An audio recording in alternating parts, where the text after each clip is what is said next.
You tweet something when you're not totally sober, and you have to reckon with what happens. And I'm a man of my word. I've approached this series with a lot of trepidation because it seems like everyone who recommends Wheel of Time, they say, yeah, it's great, but there are these books that are slow and it has a slower pace and you have to deal with this, and it was finished by a different author. Now it's finished by Brandon Sanderson. I have no issue with that. Nobody hates Star Wars more than Star Wars fans. I feel like nobody hates Wheel of Time more than the Wheel of Time fans. I'm excited because this is such a huge fantasy monument. And like reading the whole series has become this kind of like Herculean task, which I think is kind of silly. I'm a kind of person, I really like slower fantasy. And I've gotten about halfway through the first book. What surprises me about starting the Wheel of Time is how comfortable it feels. A lot of people say, well, it's just a Tolkien ripoff, especially the first book. Well, guess what? I haven't read Lord of the Rings, so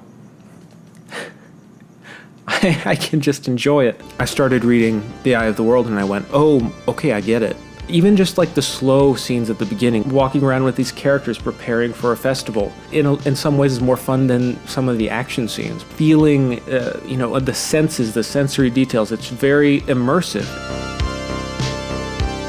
I'm just excited. I don't know what else to say. Like, look at this book. This is the special edition. I took off the silver cover because I thought it didn't look as great. But I mean, got this beautiful color map, Something about diving into a new fantasy world and learning everything about it and just feeling like the possibilities are endless. It's my favorite thing. Here's the question, though. Do I get all of the 14, 15 books? I mean, do I buy them all in hardcover? This is like a big book, and it's just one book, All 14 books, I mean, I guess if there's peer pressure, like maybe. Yeah, I mean, it'll be interesting, I think, after reading the series to come back and watch this and see maybe how naive I am. Like, I'm reading Wheel of Time now. Do you love me? Do you respect me now, Dad? We're gonna have a fun time. What was I thinking?